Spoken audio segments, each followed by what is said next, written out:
Hola amigos, ¿cómo están? Bienvenidos a este nuevo video de tu canal, mi canal, Cristian Toriasi, de teología, teología bíblica, teología arminiano-wesleyana, teología cristiana, vida cristiana y todo lo que pueda aportar para tu crecimiento espiritual y pleno. Este video quiero hacerlo tipo reflexión. Voy a profundizar algunas cosas, pero quiero hacer una reflexión bíblico-teológica, obviamente con la impronta wesleyana, porque, como siempre aclaro, el contexto wesleyano siempre es o siempre apunta a la realización de la teología, no solo a tener una perspectiva teórica de la teología, una perspectiva de soporte teórico a las doctrinas bíblicas.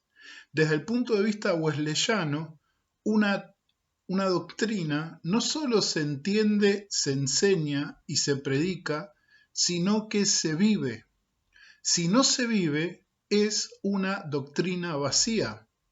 Si vos no vivís una doctrina, si vos sabés que la palabra de Dios enseña cierta doctrina, pero no es carne en nosotros, no es vivencial en nosotros, es una doctrina vacía. Y por ende, el cristiano vive una vida vacía.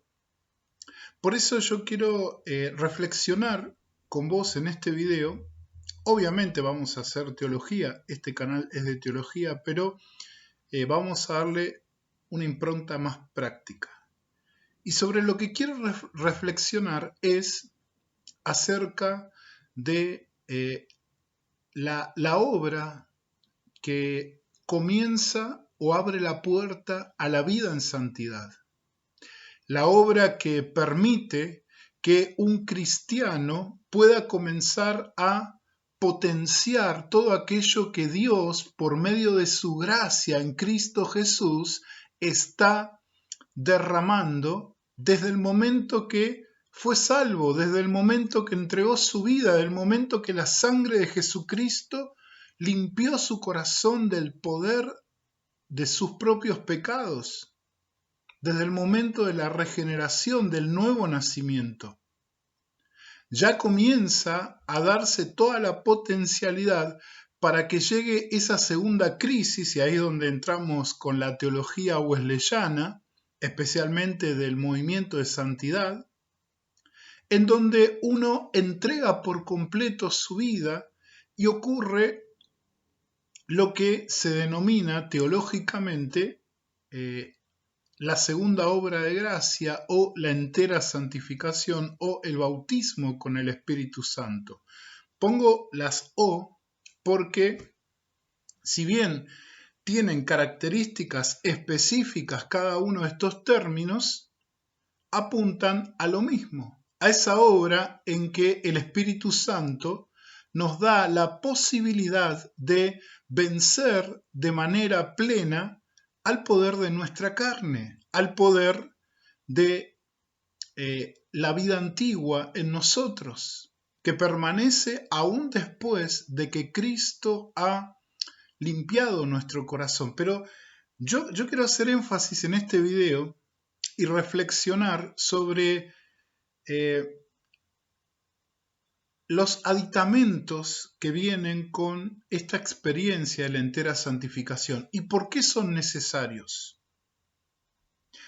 Como cristianos que pertenecemos al movimiento de santidad de base teológica wesleyana, entendemos que la experiencia de la entera santificación o bautismo con el Espíritu Santo implica en forma esencial la limpieza de el pecado original en nuestras vidas, el ser librados de las garras de aquella vieja y perniciosa naturaleza que nos empuja a otra vez al pecado personal. Como dice Santiago, que nosotros en la tentación, en el proceso funesto de la tentación, somos empujados por nuestra concupiscencia, por esa naturaleza caída que nos lleva al pecado, a la cual Pablo le llama el pecado que mora en mí, y que lo lleva a en sus miembros, dice, a hacer lo que en su mente no quiere hacer. Y él dice, miserable hombre de mí, ¿quién me librará de este cuerpo de muerte? Pero después en el capítulo 8 de Romanos, eso es en el capítulo 7, en el capítulo 8, en los primeros versículos dice eh, que el espíritu de vida en Cristo Jesús le ha librado del poder del pecado y de la muerte, de la ley del pecado y la muerte, del dominio de esa ley que le llevaba a hacer lo malo.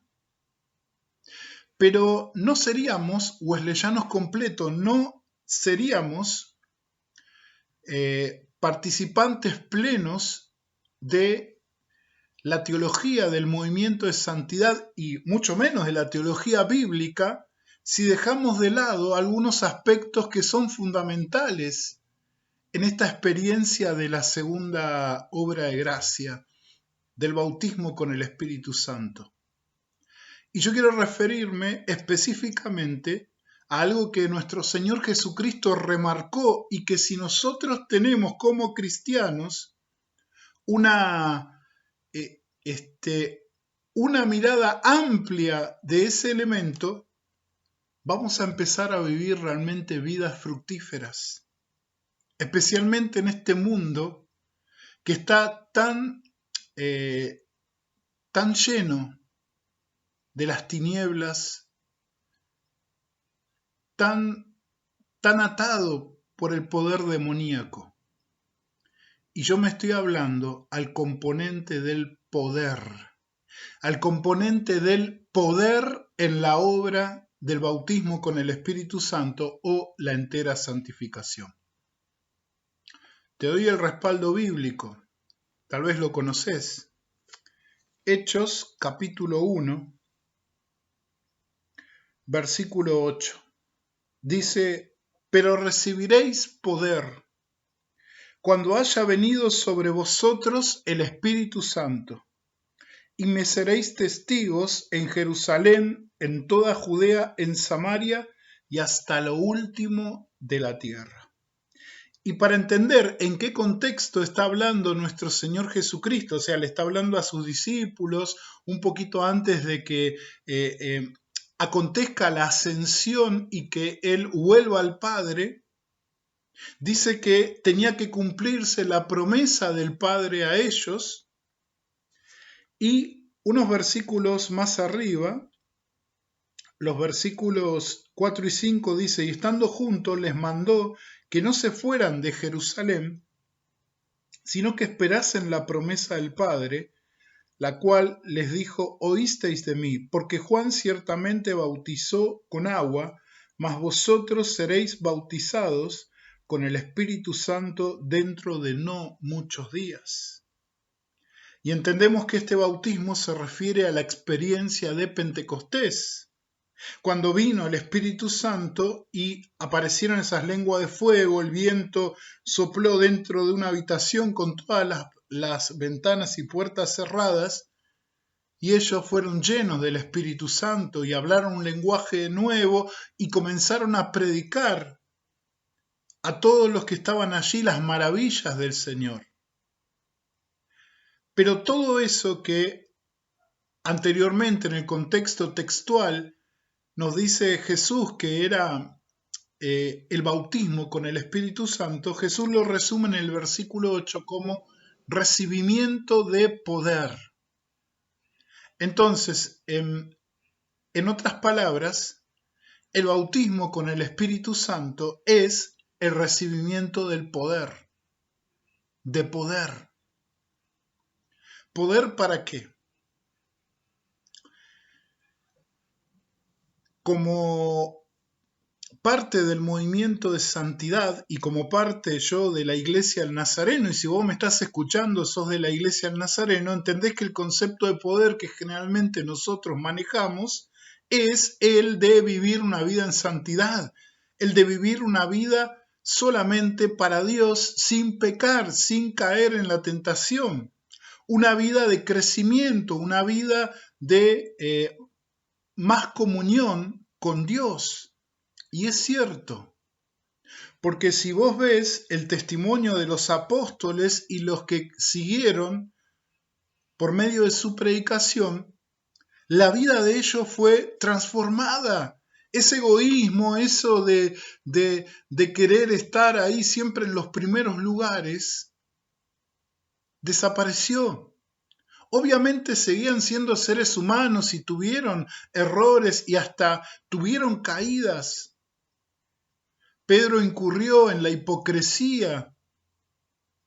Jacobo se cerró demasiado en un cristianismo enfocado en la ley mosaica, pero ellos habían sido transformados en esta experiencia y los que vinieron después también recibieron ese bautismo, tal como dice o nos lo declara Pablo en Primera de Corintios capítulo 12, verso 13. Todos fuimos bautizados con el mismo bautismo.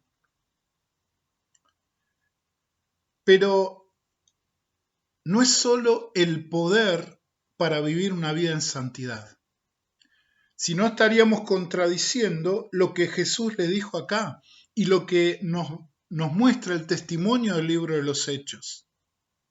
Sé que desde ciertas interpretaciones teológicas dentro del movimiento de santidad y dentro del wesleyanismo, se entiende que el libro de los Hechos debe verse en una perspectiva que apunte a los comienzos de la iglesia y que no deben ser normativos para todo el devenir de la iglesia. Pero si estamos haciendo eso, estamos perdiendo una riqueza inigualable. La teología del libro de los Hechos es una teología eclesiológica, es una teología escatológica, es una teología práctica. Sé que nosotros tenemos un enfoque más soteriológico y a mí me encanta eso. Porque si vos no tenés una experiencia de salvación, no podés tener la posibilidad de estar con Dios. Tenés que pasar por la gracia y vivir conforme a la gracia en todo lo que implica esas obras de salvación. Pero también la experiencia de la entera santificación implica poder. Y Jesús acá es muy claro en decir que ese poder se relaciona con esta nueva faceta que ellos tomarían. Seguirían siendo discípulos, pero ahora serían más que nunca testigos. Serían personas que llevarían el mensaje de la gracia en Cristo Jesús y de la esperanza de la resurrección, en el acto de la resurrección de Cristo, a todas las naciones. Y para eso tenían que respaldarse de poder.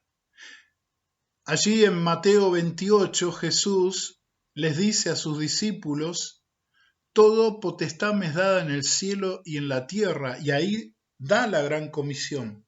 Pero otra vez enfoca desde la perspectiva del poder, toda potestad, todo poder, toda autoridad, toda fuerza me es dada.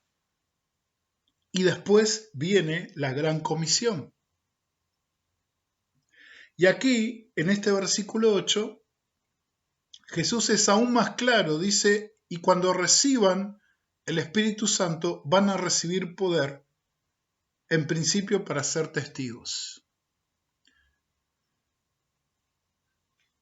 Hoy estamos en un tiempo en que todas las denominaciones cristianas, todas, adolecemos en cuanto al avance del mundo.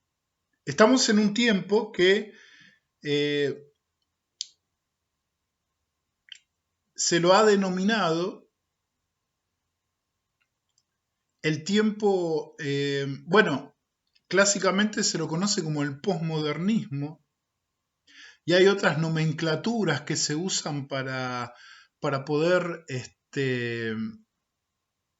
clasificar este tiempo que no tiene base cultural, que implica la pérdida de toda, de toda perspectiva, que lo único que importa es la autopercepción, que lo único que importa es vaciar de contenido a la cultura y crear nueva cultura en base a la nada, ni siquiera al humanismo, ni siquiera el ser humano como centro, sino nada, lo que sea, lo que venga, lo que te haga feliz. Y eso habla de un vacío, y todas las iglesias lo predicamos siempre. Yo soy pastor y vivo predicando eso, ese vacío que se manifiesta de muchas maneras y que muchos intentan llenar con un montón de cosas que son vacías. Bueno, yo quiero decirles que en la época en que la iglesia comenzó, mediados del siglo I, o un poquito antes de la mitad del siglo I, la sociedad greco-romana estaba así también, vacía. Las religiones, la política, todo eso no llenaba nada. Era mucho y no llenaba absolutamente nada. La gente estaba constantemente buscando cosas nuevas. Eso lo vemos ahí en Hechos 18, que dice que Pablo se encontró con estos filósofos que ya no sentían gusto por las cosas que habían alcanzado a través de la filosofía y querían cosas nuevas, porque no había nada que llene eso, nada. Los que eran materialistas se tiraban por las riquezas, por los placeres carnales, y ni aun eso llenaba. Y muchos filósofos grecorromanos sugerían el suicidio, sugerían salirse de la vida porque la vida se convertía en algo pesado y duro de sobrellevar. Y en ese contexto aparece este grupo de judíos que seguían un maestro que lo habían crucificado, pero ellos lo habían visto otra vez. Este maestro había resucitado entre los muertos y les decía que ellos iban a ser el inicio de algo que iba a llenar y transformar toda la tierra. Y para eso, antes de volver Jesús con su Padre, Él les dijo que iban a tener poder del cielo. Y yo creo que hoy, como en aquel momento, nosotros necesitamos poder. Como cristianos necesitamos poder del cielo. No es muy diferente lo que estamos viviendo como sociedad acá en América Latina, en América del Norte, en América Central, en Europa, en todo el mundo. No es muy diferente a lo que vivía la sociedad del siglo I allá en el Oriente, en Europa. No es muy diferente. Es el mismo vacío, las mismas ansias de algo, porque ya lo que había no bastaba. Y aquí aparece este grupo que comenzó a predicar a este Jesús resucitado, pero había algo diferente. ese mensaje llenaba, ese mensaje saturaba, ese mensaje cuajaba con la necesidad de las personas. Y una de las cosas que hacía que ese mensaje pudiera conectar con las personas no era la filosofía del mensaje, no era la estrategia del marketing, de cómo ellos llevaron adelante el proselitismo y la predicación del Evangelio. Era lisa y llanamente el poder de Dios. El poder. Y hoy creo que vivimos sin poder. Y yo a veces lo reconozco, yo lo reconozco, soy pastor, estoy al frente de una iglesia y pasa que a veces no sentimos el poder. Pero hay que definir qué es el poder. El poder que ocurre en el bautismo con el Espíritu Santo, el poder que viene en la experiencia de la entera santificación, el poder que hace que el mensaje que nosotros predicamos, que el mensaje que vos y yo vivimos, el mensaje que nosotros enseñamos, cambie vidas, transforme vidas. El apóstol Pablo decía en reiteradas ocasiones, en distintas cartas, que su mensaje era a base del poder de Dios, en medio de su debilidad. Y te recomiendo que leas 1 Corintios capítulo 12 y ahí vas a encontrar esa descripción tremenda, ese desarrollo hermoso que hace el apóstol Pablo de el poder en la debilidad. Y esto es lo mismo. Estos 120 eran débiles, presionados por los poderes de su tiempo. Su maestro había muerto, se les había aparecido, muchos dudaban, hasta que tuvieron la certeza y después Jesús les dice, ahora van a ser mis testigos, pero van a recibir poder. Nosotros como cristianos evangélicos, pertenecientes a la Reforma, pero del lado del wesleyanismo y específicamente del movimiento de santidad, entendemos que la segunda obra de gracia es poder de Dios.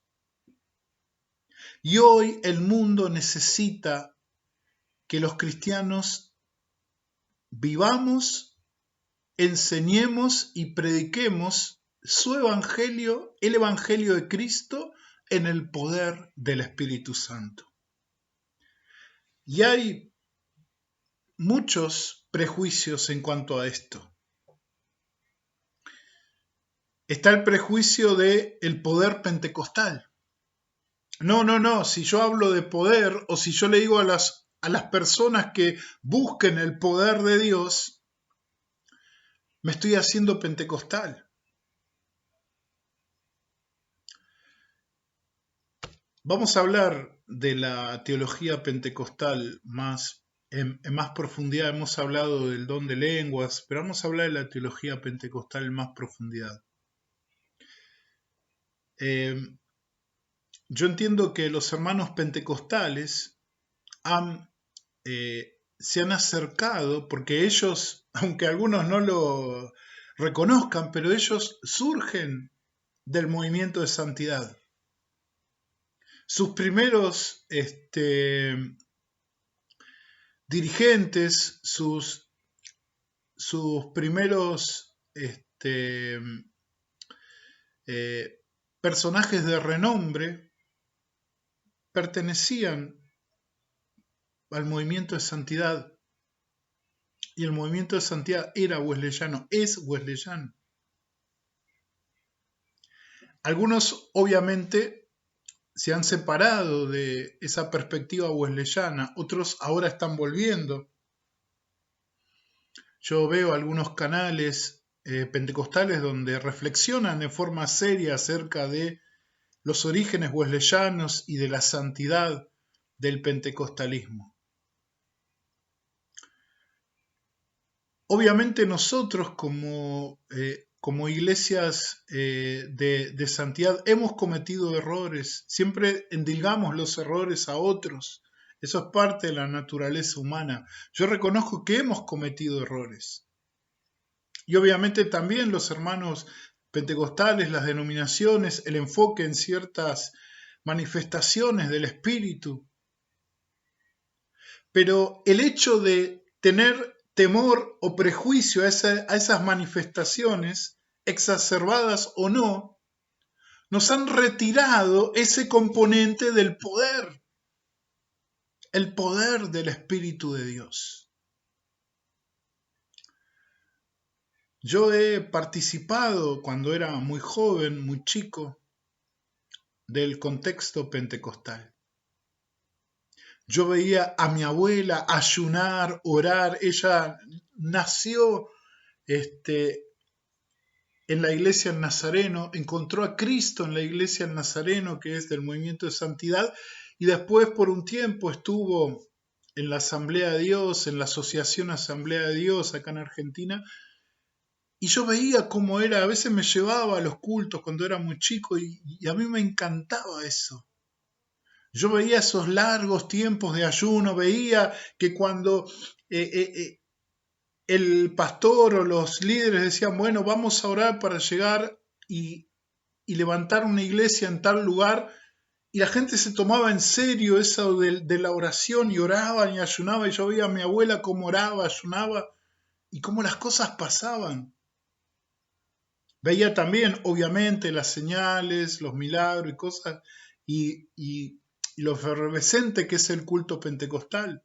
Y yo doy gloria a Dios por eso, si es genuino, si es una manifestación genuina de la obra del Espíritu Santo, de ninguna manera estoy en contra. Obviamente, ¿por qué voy a estar en contra? Si ellos han podido a lo largo de los siglos, hasta a lo largo de las décadas llevar el Evangelio y, y ser cabeza de playa del movimiento cristiano, gloria a Dios. Nosotros en eso nos hemos quedado atrás.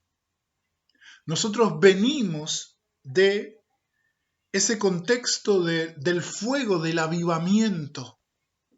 Por eso digo que no es tarde para que como wesleyanos podamos volver a la esencia de la entera santificación como poder de Dios. Yo no digo de abrazar la teología pentecostal, no. Cada denominación tiene su enfoque teológico. Nuestro enfoque teológico es la obra de perfeccionamiento en el poder del Espíritu Santo, en el amor de Dios. Ese es nuestro enfoque teológico. Pero ¿por qué dejar de lado el poder del Espíritu Santo? Nuestro mundo de hoy necesita cristianos que prediquen y vivan a Cristo en el poder del Espíritu Santo, así como vivían los primeros cristianos allá a mediados del siglo I. Creo que no debemos desechar el elemento del poder en la obra de la entera santificación, en el actuar del bautismo con el Espíritu Santo. Esto no quiere decir, y lo vuelvo a repetir, que reniego de la centralidad de la doctrina del bautismo del Espíritu Santo como la purificación del poder del pecado original. De ninguna manera, yo sigo sosteniendo eso y sé que la Biblia dice eso. Porque lo primero que los apóstoles recibieron, que los 120 recibieron, cuando fueron llenos del Espíritu Santo, dice Lucas, fueron llenos del Espíritu Santo y aparecieron esas lenguas de fuego sobre ellos. Eso es un signo de purificación. Después el apóstol Pedro, ahí en Hechos capítulo 15, ratifica que ellos habían sido purificados por la fe sus corazones en el Pentecostés. Y no es que habían nacido de nuevo, ellos ya habían nacido de nuevo. Ya habían experimentado la gracia de Dios. Ellos simplemente habían sido librados del poder de la naturaleza caída. Y ahora vivían en otro poder, en el poder del Espíritu Santo. Pero no solamente habían sido librados de la esclavitud de la naturaleza caída, sino que ellos habían sido dotados de la capacidad de predicar, potenciado con el Espíritu Santo, el mensaje de Jesucristo.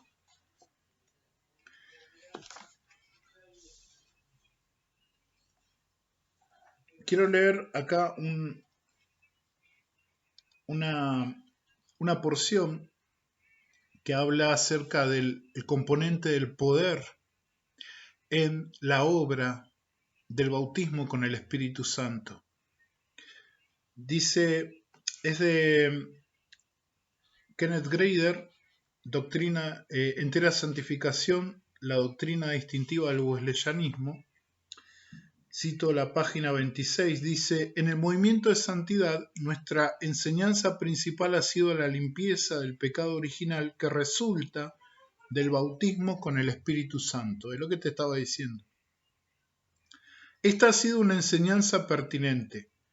Por esta limpieza mediante el bautismo con el Espíritu Santo, a esta experiencia se le llama entera santificación.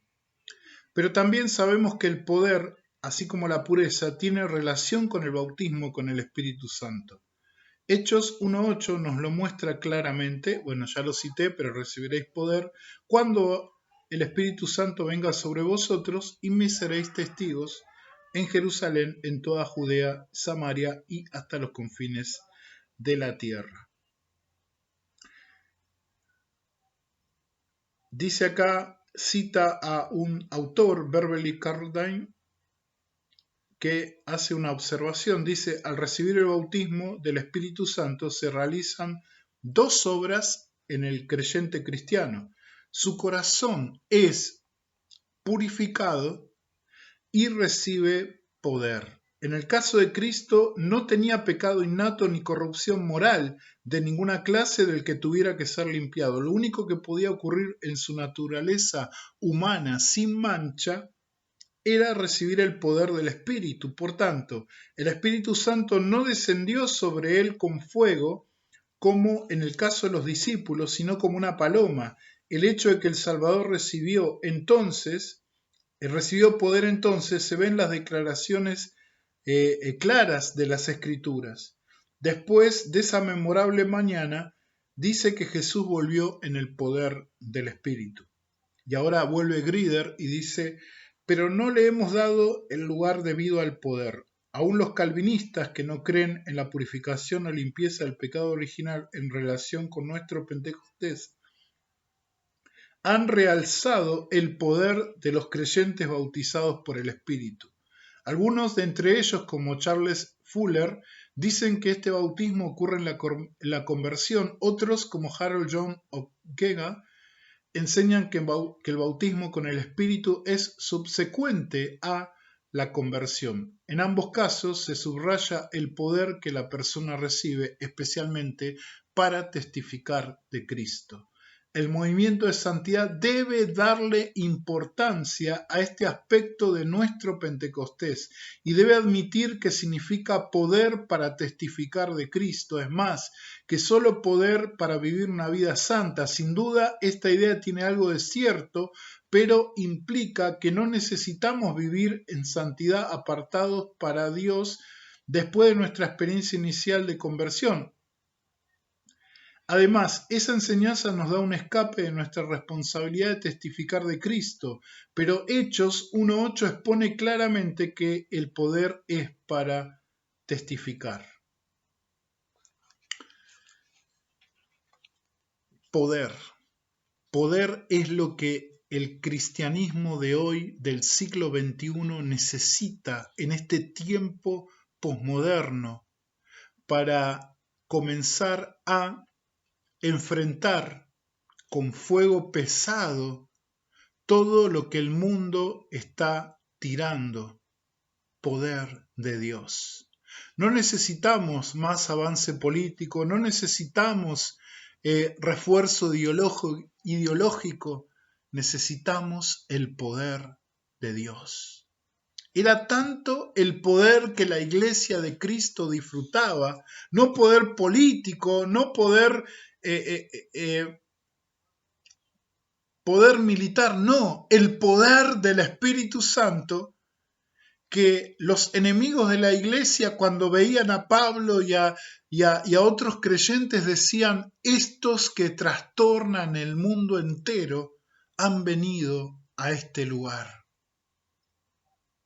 Hoy la iglesia está trastornando el mundo entero. Vos, como cristiano, sos un factor que cambia tu contexto, tu lugar. Necesitamos poder. Necesitamos reflexionar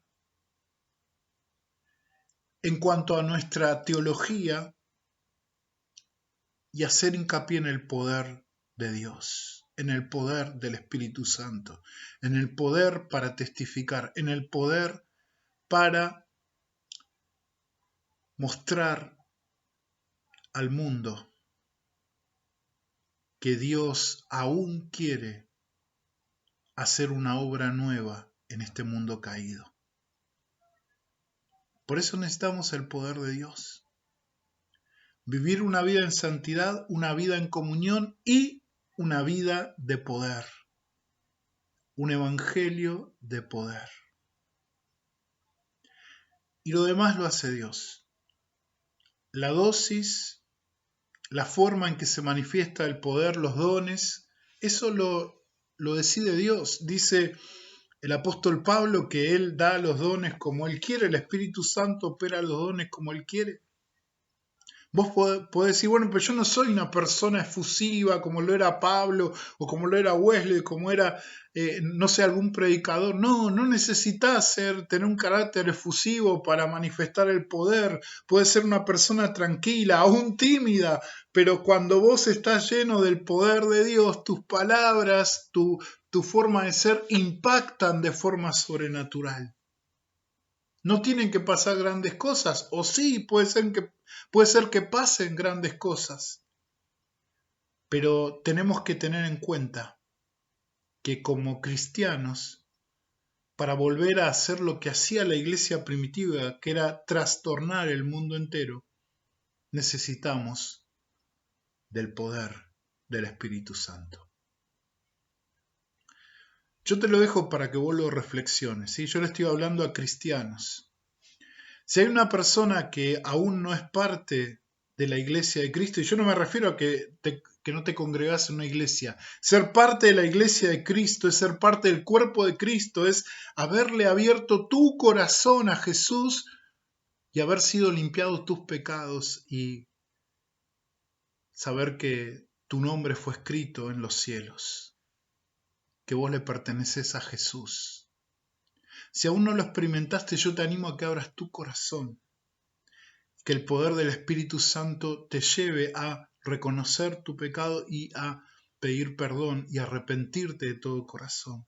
Ahí comienza la escalada de poder. Dejamos de ser esclavos, dejamos de estar sometidos al poder del pecado y ahora estamos sujetos al poder más grande de todos, al poder de Dios. Y nuestra vida puede ser un recipiente del poder del Dios que creó los cielos y la tierra y que se manifestó en nuestro Señor Jesucristo. Yo quería plantear esto, que reflexionemos esto, pero que no quede como una predicación, no era la intención, sino simplemente hacer una reflexión bíblico-teológica, siempre partiendo de la perspectiva wesleyana, del movimiento de santidad, y quiero hacer hincapié en eso. Yo soy wesleyano, pero pertenezco a una iglesia que es parte del movimiento de santidad. Y nuestra herencia del movimiento de santidad no tiene que perderse.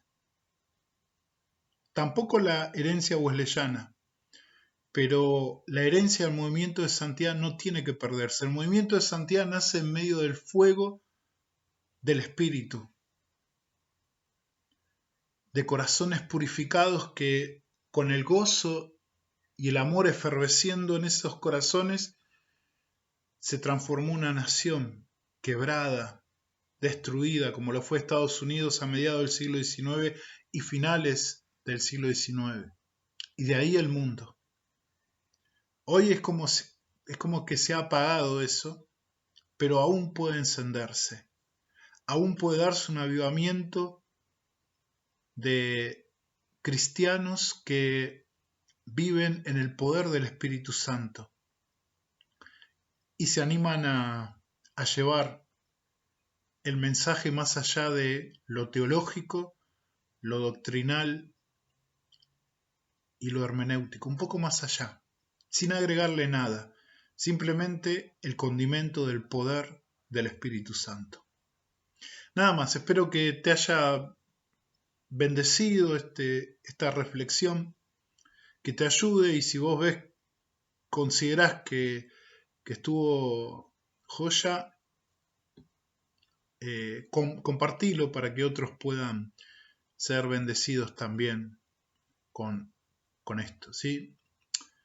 Y que podamos ser más acá en este canal, que trato de abrir el panorama siempre desde la perspectiva teológica, pero ir tocando muchos temas, ¿sí? Bueno, que Dios te bendiga y nos vemos en el próximo video. Si no lo hiciste, deja un like, y si no lo hiciste, por favor, suscríbete, porque tu suscripción va a hacer que crezcamos un poquito más, ¿sí? Que Dios te bendiga y nos vemos en el próximo video.